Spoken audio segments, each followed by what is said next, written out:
खबर सिरसा के ऐलनाबाद से, जहां भाजपा प्रत्याशी अमीरचंद मेहता ने आज उपखंड कार्यालय में अपना नामांकन दाखिल कराया। नामांकन से पूर्व शहर में भाजपा प्रत्याशी ने रोड शो निकाला, जिसमें भारी संख्या में भाजपा कार्यकर्ता व भारी जन समूह मौजूद रहा। सभी कार्यकर्ताओं ने एक समूह में खड़े होकर भाजपा प्रत्याशी अमीरचंद मेहता के पक्ष में आमजन से मतदान करने की अपील की। इस अवसर पर भाजपा प्रत्याशी अमीरचंद मेहता ने पत्रकारों से बातचीत करते हुए कहा कि ऐलनाबाद हलके में भाजपा के शासन काल में अनेकों विकास कार्य प्रमुखता के आधार पर कराए गए।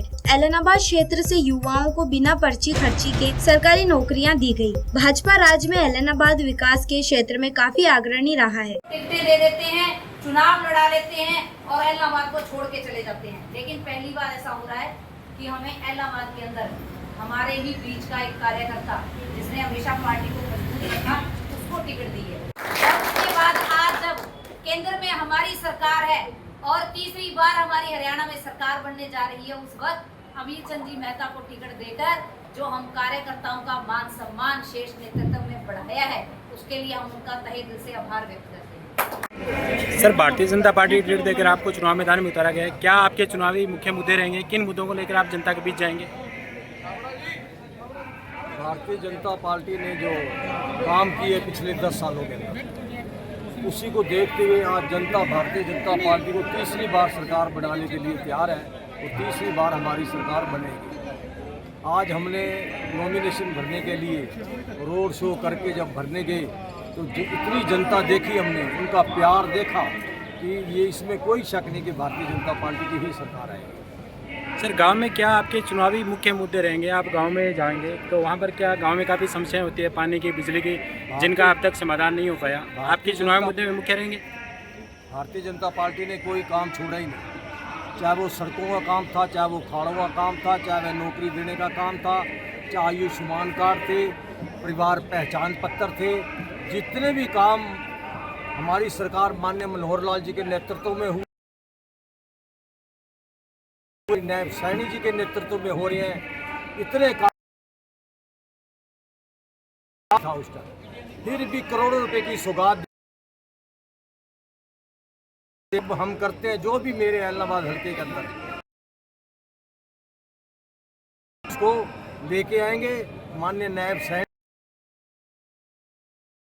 काम लिख के ले आना, एक काम भी नहीं छोड़ेगा। सर, हमेशा तो आपकी क्या पहली प्राथमिकता रहेगी? जो विपक्ष का मुख्यमंत्री बनता था,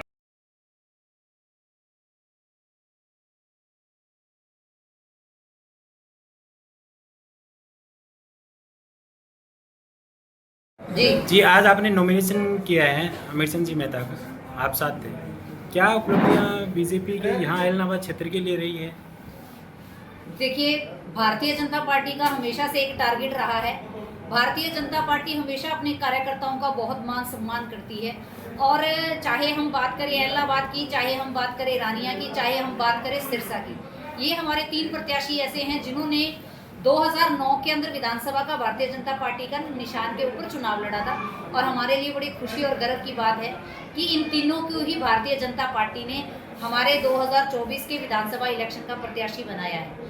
और जिस तरह से आज आपने बहुत ही शॉर्ट नोटिस के ऊपर इस कार्यक्रम का आयोजन किया गया था, नॉमिनेशन का आयोजन किया गया था, लेकिन जिस तरह का उत्साह, प्रेम और आशीर्वाद देने के लिए भारतीय जनता पार्टी को एक एक व्यक्ति ने आज अपने, चाहे रोड शो के रूप में, चाहे वहाँ स्वागत के रूप में, चाहे नॉमिनेशन में शामिल होकर जो आशीर्वाद दिया है, तो अब की बार ऐलनाबाद ने ये सोच लिया है कि वो अपने ऊपर लगा हुआ कलंक धो देगा। क्योंकि ऐलनाबाद के ऊपर हमेशा से एक कलंक रहा है कि ऐलनाबाद का दुर्भाग्य रहा कि ये सत्ता जिस मर्जी की हो, लेकिन ऐलनाबाद हमेशा विपक्ष में रहा।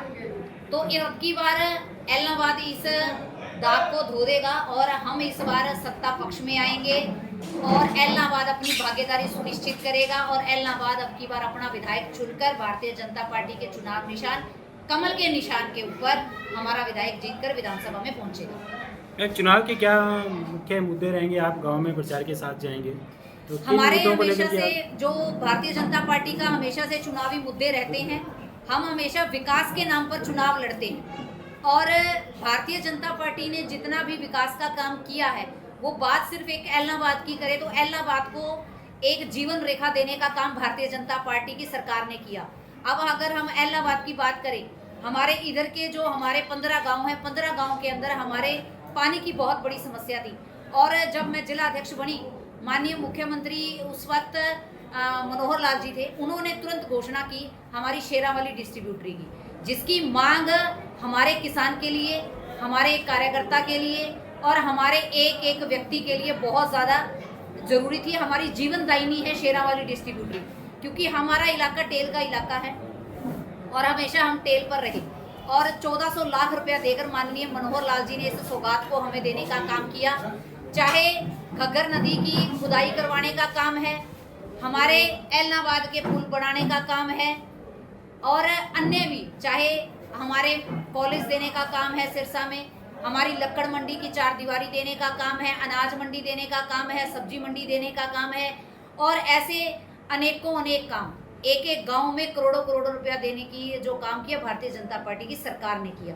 और हमेशा से एक हरियाणा का दुर्भाग्य रहा कि जब भी सत्ता पक्ष की सरकार आती थी, जब रोहतक वालों की सरकार आती थी तो रोहतक का विकास हुआ है, और जब अन्य किसी एरिया की आ जाती थी तो उनका विकास हुआ। पहली बार 2014 में जब भारतीय जनता पार्टी की सरकार हुई तो विकास हुआ चौमुखी विकास। हालांकि 5 विधानसभाओं में हमारा कोई विधायक नहीं जीता था, लेकिन जितना पैसा देने का काम भारतीय जनता पार्टी ने पूरे सिरसा जिला को दिया, उसमें एलनाबाद के अंदर हमारे करोड़ों रुपए की सौगात माननीय मुख्यमंत्री जी द्वारा दी गई। और अगर हम बात करें बिना खर्ची बिना पर्ची नौकरियों की, तो इसका तो कोई आज तक, विपक्ष भी इसके ऊपर नतमस्तक है कि बिना खर्ची बिना पर्ची, जो हरियाणा के अंदर स्वप्न था कि हरियाणा के अंदर कभी निष्पक्षता से और बिना खर्ची बिना पर्ची सरकारी नौकरी, ये संभव नहीं था। ये करके दिखाया, हमारी सरकार ने करके दिखाया, भारतीय जनता पार्टी की सरकार ने किया। आज अगर आए एक एक गांव में आप जाएंगे, एक एक गांव में 20 से 30 बच्चे आपको ऐसे मिल जाएंगे जो बिना किसी नेता को जानते तक नहीं है, सिर्फ उनका काम था पढ़ाई करना। पढ़ के वो बच्चे और निष्पक्षता के कारण सरकारी नौकरियों के अंदर अच्छे दायित्वों के अंदर बैठे हैं। और इलाहाबाद से भी हमारे बच्चों ने एग्ज़ाम क्लियर किए, आज अच्छी नौकरियों के ऊपर हमारे बच्चे हैं और उनके मन है कि जैसे उनको निष्पक्षता से नौकरी मिली, बिना खर्चे बिना पर्ची उनको नौकरी मिली, उनके भाई बहनों को भी ऐसे ही नौकरी मिले। इसलिए कमल के निशान का बटन दबाने के लिए सब तैयार बैठे। आप ऐसा नहीं मानते कि यहाँ पे विपक्ष का उम्मीदवार जीतकर हमेशा विधानसभा में जाता है, तो इलाहाबाद विकास के क्षेत्र में काफ़ी पिछड़ा हुआ है? मेरे को लगता है ये सवाल आपको उन्हीं से करना चाहिए, क्योंकि विधायक तो वही बने हैं, वो आपको बेटर तरीके से बता पाएंगे। मैं भारतीय जनता पार्टी की कार्यकर्ता होने के नाते आपको मैंने ये बताया कि भारतीय जनता पार्टी ने क्या किया है और आगे हमारा लक्ष्य क्या है, हम वो बता सकते हैं। बाकी तो मेरे को लगता है कि बेटर वही बताएंगे उन्होंने क्या किया और क्या कर रहे हैं और क्या करेंगे। आप मानते हैं कि बहुत ज़्यादा विकास हुआ है इलाहाबाद में? डेफिनेटली, आप एक एक गांव में जाके देखिए, आपको किसी गांव की गली कच्ची नहीं मिलेगी। चाहे सरपंच बीजेपी के समर्थक का था चाहे नहीं था, लेकिन पैसा देने में भारतीय जनता पार्टी ने कोई कमी नहीं छोड़ी। आज भी निरंतरता से सरपंचों को जो 21 लाख रुपए तक की पावर देने का काम किया भारतीय जनता पार्टी की सरकार ने किया। आज जिला परिषद के अंदर पैसा आ रहा है, ब्लॉक समितियों के अंदर पैसा आ रहा है, सरपंचों के पास खूब पैसा आ रहा है। तो विकास के नाते से मुझे लगता है कि अगर ये तीनों मिलकर विकास करना चाहें तो विकास के नाते से इलाहाबाद कभी पिछड़ा नहीं रह सकता। बस हमें एक मोहर की ज़रूरत है कि इलाहाबाद के कमल के निशान की मोहर हमें चाहिए, वो अब की बार जनता देने को तैयार है।